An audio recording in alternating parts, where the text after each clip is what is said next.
Bonjour mes amis, bonjour tout le monde, ravi de vous retrouver. Je vous retrouve dans une vidéo de formation de Google Sheet. Supposons que nous avons ici lundi, on va cliquer ici, voilà, j'ai samedi jusqu'à dimanche. Ici, on veut calculer le nombre du jour où un travail a été fait, ou bien une séance a été fait. Donc, présence, supposons que vous avez un travail, ou bien un task, et vous avez, ce travail doit être fait chaque jour de la semaine. Donc, pour compter ça, on peut sélectionner cette partie et on fait un peu de bordure. Et puis, on clique sur cette zone, ça veut dire B2 jusqu'à H2, et on va insérer les cases à cocher. Insertion, case à cocher. Et voilà. Donc ici, on peut faire ici le total. Sinon, on peut encore sélectionner ces colonnes-là. Je fais un double-clic. Immédiatement, j'ai ici le total. Le total, je vais calculer le total des cases cochées. Je fais un test ici. J'ai ici 5 cases cochées. Je vais avoir ici 5. Donc il y a une formule. Ici, on va faire égal somme prod. J'ouvre la parenthèse. Je sélectionne cette zone et je fais étoile 1. Étoile 1. Je ferme la parenthèse. Et voilà, j'ai le résultat. J'ai 5. Si j'ajoute encore, j'ai 6, 7. Si j'enlève, j'ai 3. Maintenant, je vais avoir le pourcentage. Le pourcentage, c'est le nombre de toutes celui-là sur le nombre de cases à cocher. Donc, on va faire égal ce nombre-là de I2 divisé par le nombre de toutes celui-là. Donc, on peut faire égal NP-val. Donc, NP-val, j'ouvre la parenthèse. Je prends les titres. Je vais essayer, est-ce que ça marche? Et voilà, j'ai le résultat.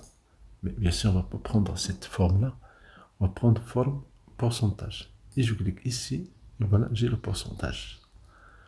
On peut encore ajouter les chiffres après la virgule, ou bien les enlever. Donc voilà une application rapide d'utilisation des cases à cocher. Maintenant, au lieu de voir ça juste pour cette semaine-là, mais juste pour les jours de la semaine, on peut les avoir pour les mois. Pour les mois, il suffit de créer ici janvier, et je clique et je glisse, j'ai immédiatement les mois de l'année.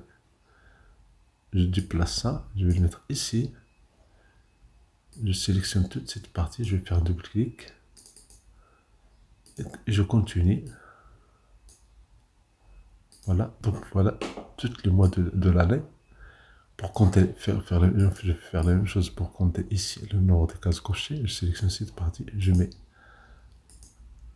la bordure, je fais ici le total. Ici, j'ai utilisé la formule SUMPRODUCT. Ici, on va utiliser une autre solution.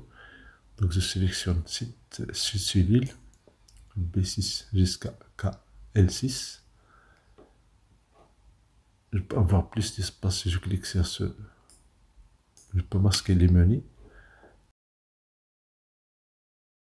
Je clique sur Insertion, cases à cocher. Et voilà, j'ai les cases à cocher.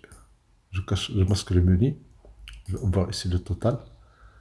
Donc, pour avoir le total, on va faire égal NB.si. J'ouvre la parenthèse. Je prends toutes ces cellules-là qui contiennent les cases, ces carreaux-là, ces cases à cocher. Virgule, je vais mettre true. Je vais voir, est-ce que ça marche? Il y a une erreur. Il y a une erreur parce qu'au lieu de voir NB.si, on va utiliser la version anglaise. On va insérer une fonction. Insertion, fonction. Ici, dans les fonctions, on a ici, on va utiliser COUNTIF. Donc la plage, c'est cette plage-là. Et ce qu'on va compter, c'est la valeur true. On compte la valeur true. On a déjà ici le résultat, vous le voyez, c'est 0. Je fais OK. Ici, je valide.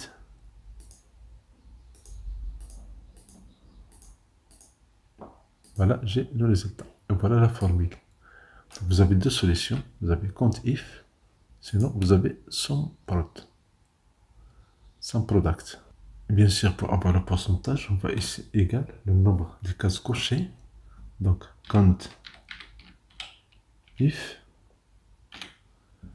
je prends toute la table, bien toute la zone qui contient les cases à cocher, point virgule, on va utiliser true, ça veut dire vrai en anglais. Je ferme la parenthèse. Vous voyez ici, j'ai déjà le résultat ici, il est déjà ici 8. On va le diviser par npval. Je clique sur F4 pour fixer ça.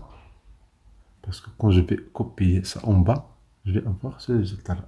Je valide et j'ai le résultat. Bien sûr, je peux le mettre en pourcentage comme ça. On peut enlever ou bien ajouter des chiffres après la virgule. Et ça, c'est OK. Maintenant, ça, task 1.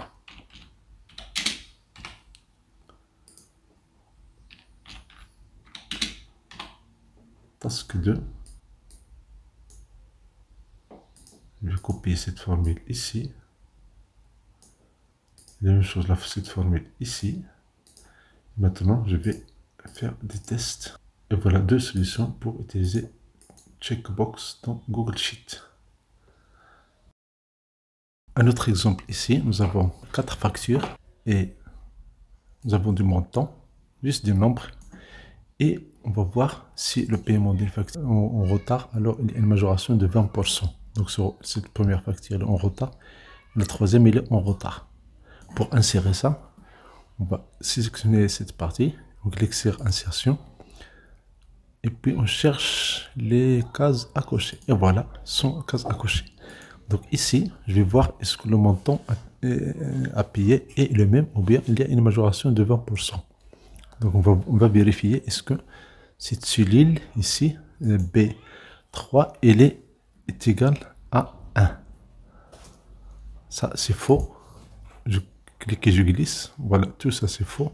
Si par exemple la troisième facture est en retard,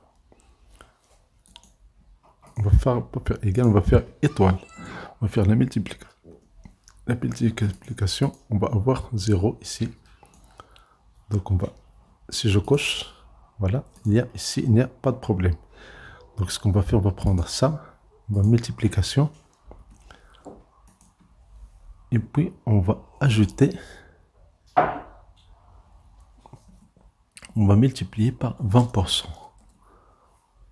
Donc voici le montant de majoration qu'on va ajouter ici, 20%. Et on multiplie le montant de B2. Donc B2 étoile. Voilà, B2 fois tout ça. Donc les majorations sont ici. Vous voyez, 6000, il est en retard. Donc on va payer 20% de majoration. 20% de 1000, c'est 200. Donc le montant à payer, on va faire tout ça. Et puis on va le jeter, bien sûr, le montant initial. Montant initial, donc ici B plus 2. Si je copie la formule, elle est calculée. Si par exemple toutes ces factures sont en retard, voici le montant, le nouveau montant à payer. Si la première facture n'est pas en retard et si la quatrième facture n'est pas en retard, le montant c'est le même. Donc voici une application concrète d'utilisation des cases à cocher. Merci pour votre temps, merci de vous abonner à cette chaîne, merci d'être dans l'éducation pour recevoir des vidéos utiles et agréables.